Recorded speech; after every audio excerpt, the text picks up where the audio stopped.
Guys ये तो आप सब जानते हैं कि दुबई में 8 अरब डॉलर की लागत से सन 2009 में बनी बुर्ज खलीफा दुनिया की सबसे ऊंची इमारत है। लेकिन क्या आपको पता है कि जितना महंगा बुर्ज खलीफा में फ्लैट या अपार्टमेंट मिलता है, उससे भी ज़्यादा महंगा उसके सामने का अपार्टमेंट है जहां से बुर्ज खलीफा दिखाई देता है।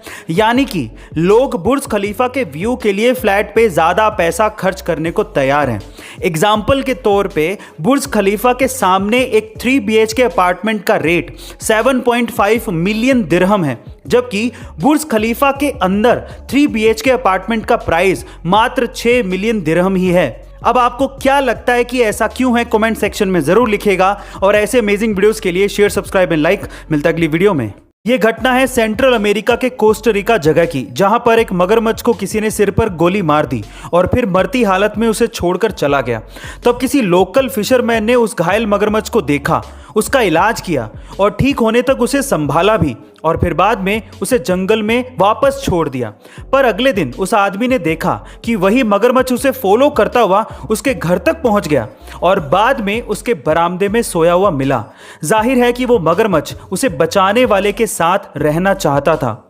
उस बंदे ने इस मगरमच्छ का नाम पोचो रखा और अब पोचो उसकी फैमिली का एक हिस्सा है। गाइस, अगर आप इन बेजुबान जानवरों की तरफ इंसानियत का फर्ज निभाते हैं तो ये भी इसे समझते हुए उस कर्ज को अदा करते हैं। गाइस, आपको ये सुन के कैसा लगा? कमेंट सेक्शन में जरूर लिखिएगा और ऐसे अमेजिंग वीडियोस के लिए शेयर, सब्सक्राइब एंड लाइक। मिलता है अगली वीडियो में।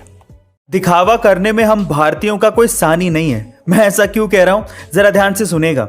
सबसे पहला, शीशे के सामने आईफोन से सेल्फी लेना ताकि लोगों को यह पता लग सके कि हमारे पास आईफोन है। दूसरा, फादर्स डे और मदर्स डे पर अपने माता पिता की तस्वीर हम लोग इस तरह से डालते हैं जैसे माता पिता की सबसे आज्ञाकारी संतान हम ही हैं। तीसरा, हमारे पास महंगे होटल में खाने के लिए पैसे होते हैं लेकिन सब्जी वाले को 20 रुपए देने से भी हम लोग कतराते हैं और इसके लिए उनसे हम लोग बार्गेनिंग करते हैं। और चौथा और सबसे महत्वपूर्ण कारण, एक दिन की शादी के लिए हम लोग जिंदगी भर की कमाई शादियों में लगा देते हैं। गाइस, आप इससे कितना इत्तेफाक रखते हैं? कमेंट सेक्शन में जरूर लिखिएगा और ऐसे अमेजिंग वीडियोस के लिए शेयर, सब्सक्राइब एंड लाइक। मिलते हैं अगली वीडियो में।